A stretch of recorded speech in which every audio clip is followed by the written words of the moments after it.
The Redmi K100 Pro and the K100 Pro Max look quite similar at first glance. The Max has a much deeper color and a more textured matte finish, while the Pro model feels significantly smoother. Also, the Pro's camera module has no transition, but the Max features a distinct curved edge. They both have a ring here, but the Max's cutout actually hides a 1620 subwoofer, while the Pro's is just a simple decorative ring.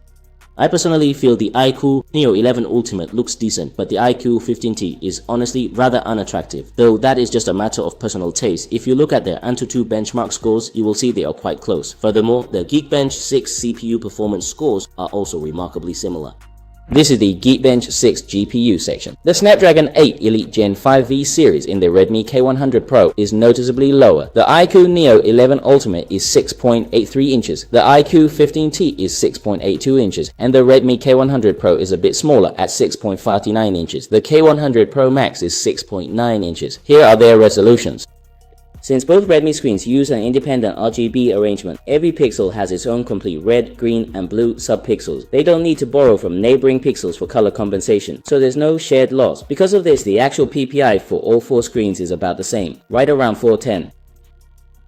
Let's look at their maximum manual indoor brightness first. The Neo 11 Ultimate is around 886 nits, the IQOO 15T is about 830 nits, and both the Redmi K100 Pro and K100 Pro Max are around 957 nits. Now for their minimum brightness, 1 nit, 2.2 nits, 1 nit, and 1 nit respectively. As for dimming, the Neo 11 Ultimate defaults to DC light dimming at medium to high brightness and 2160Hz PWM dimming at low brightness. In the developer options, it also offers another mode, full brightness DC light dimming. As the name suggests, once you toggle this on, it uses DC light dimming even at low brightness. The IQOO 15T also has two dimming strategies. The first is also DC light dimming at medium to high brightness and 2160Hz PWM dimming at low brightness. In its eye protection settings, there's an option for full brightness high frequency dimming. When selected, it switches to 2160Hz PWM dimming even at medium to high brightness, layered on top of the 2160Hz PWM dimming from the TFT reset. As you know, DC light dimming is essentially just the flicker caused by the TFT reset. When you compare the performance with the feature toggled on versus off, activating the 2160Hz PWM dimming mode while the screen is at medium to high brightness levels fails to alleviate the underlying TFT reset flicker issue. Instead, it introduces even more noticeable flicker directly from the 2160Hz PWM dimming process itself. Therefore, if you happen to be particularly sensitive to screen flicker, I really wouldn't recommend enabling this setting on the IQOO 15T. The Redmi K100 Pro also say, K100 Pro and K100 Pro Max only have one dimming strategy, full brightness DC light dimming, meaning only the flicker from the TFT reset. Now, let's do a detailed flicker comparison. First, at medium to high brightness, we'll set them all to 443 nits. At this level, they all use DC light dimming, so it's just the TFT reset flicker.